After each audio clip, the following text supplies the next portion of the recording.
जब एक इंटरव्यू के दौरान लता मंगेशकर से पूछा गया कि आप अगले जन्म में क्या बनना चाहेंगी, तो उनका जवाब था कि वो चाहें जो भी बने, लेकिन लता मंगेशकर तो बिल्कुल नहीं बनना चाहेंगी, क्योंकि लता के दुख लता ही जानती है। हालांकि लता मंगेशकर का कहना था कि वे चाहती हैं कि उन्हें एक लड़के के रूप में अगला जन्म मिले। ये बात जितनी चौंकाने वाली लगती है, उतनी ही सच भी है। लता मंगेशकर का जीवन बेशुमार शोहरत से जरूर भरा था, लेकिन उनके जीवन में दुखों की भी कोई कमी नहीं थी। आइए जानते हैं क्या थे वो दुख जो सिर्फ लता ही जानती थी। लता दीदी 13 साल की थी जब उनके पिता दीनानाथ मंगेशकर का हार्ट अटैक की वजह से निधन हो गया। वो घर में बड़ी थी, ऐसे में सारी जिम्मेदारियां उन्हीं के कंधों पर आ गई। एक दिन ऐसा भी आया जब पूरे परिवार को भूखा सोना पड़ा। यह बात खुद लता दीदी ने 2015 के एक इंटरव्यू के दौरान बताई थी। इसी दौरान मास्टर विनायक ने उन्हें अपनी मराठी फिल्म पहिली मंगला गौर के लिए अप्रोच किया। पैसों की तंगी थी तो उन्होंने फिल्म को हाँ कर दिया। इस फिल्म में उनका एक छोटा सा रोल था। साथ में उन्होंने फिल्म के गीत नटली चतराची नवलाई को अपनी आवाज भी दी। इस गाने के उन्हें कुल 2500 रुपए मिले। फिल्म में रोल के लिए उन्हें कुल 300 रुपए मिले। इसके बाद उन्होंने कुछ समय तक मास्टर विनायक की कंपनी में काम भी किया। आज लता मंगेशकर की जिस आवाज का जादू पूरी दुनिया में बोलता है, उनकी आवाज को कभी पतला कहकर रिजेक्ट भी कर दिया गया था। जी हाँ, लता दीदी ने इंडस्ट्री में जब नया नया कदम रखा तो कई लोगों ने उनकी आवाज को यह कहकर इनकार कर दिया कि वो काफी पतली है। इस लिस्ट में शशिधर मुखर्जी का नाम शामिल था। तब मास्टर हैदर अली ने कहा था कि आने वाले दिनों में प्रोड्यूसर और डायरेक्टर इस लड़की के पैरों में गिरकर अपनी फिल्म में गाने गाने की विनती करेंगे। उस वक्त इंडस्ट्री में नूरजहां और शमशाद बेगम जैसे लोगों का बोलबाला था, मगर कुछ समय बाद लता दीदी ने सभी को पीछे कर दिया। रिपोर्ट्स की माने तो स्वर कोकिला लता दीदी का कंपैरिजन नूरजहां से किया जाता। कहा यह भी जाता है कि अगर विभाजन के दौरान नूरजहां पाकिस्तान नहीं जाती तो लता दीदी का सिंगिंग करियर इतनी ऊंचाइयों पर नहीं होता। हालांकि नूरजहां का ये मानना बिल्कुल नहीं था। उन्होंने तो 14 साल की लता मंगेशकर को देखते ही ये कहा था कि एक दिन ये लड़की बड़ी सिंगर बनेगी। लता दीदी भी नूरजहां की बहुत बड़ी फैन थी और उनको अपना आइडल मानती थी।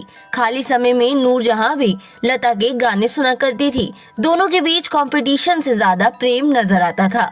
लता मंगेशकर की जिंदगी भी काफी अजीब थी। हर कोई उन्हें एडमायर करता और उनकी आवाज को पसंद करता, लेकिन उन्होंने जीवन भर किसी साथी का हाथ नहीं थामा।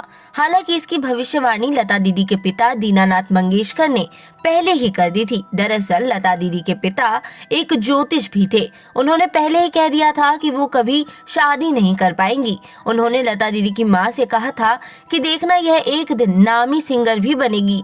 लता मंगेशकर के जीवन का एक और दुख था उनकी पढ़ाई पूरी ना हो पाना। लता दीदी अपने भाई बहनों से बहुत प्यार करती थी। बहन आशा भोसले के लिए उन्होंने अपनी पढ़ाई तक त्याग दी थी।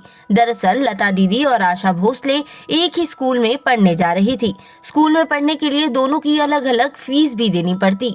घर की हालत ठीक ना होने की वजह से लता दीदी ने अपना नाम स्कूल से कटवा लिया और वो केवल अपने जीवन में 2 ही दिन स्कूल जा पाई थी। जब उनके जीवन के मलालों की बात हुई है तो एक और मलाल की बात करते हैं। लता दीदी हमेशा से क्लासिकल सिंगर बनना चाहती थी। पिता के निधन के बाद घर की सभी जिम्मेदारियां लता दीदी के कंधों पर आ गईं, जिस वजह से उन्होंने फिल्मों में बतौर एक्टर और सिंगर का काम करना शुरू कर दिया।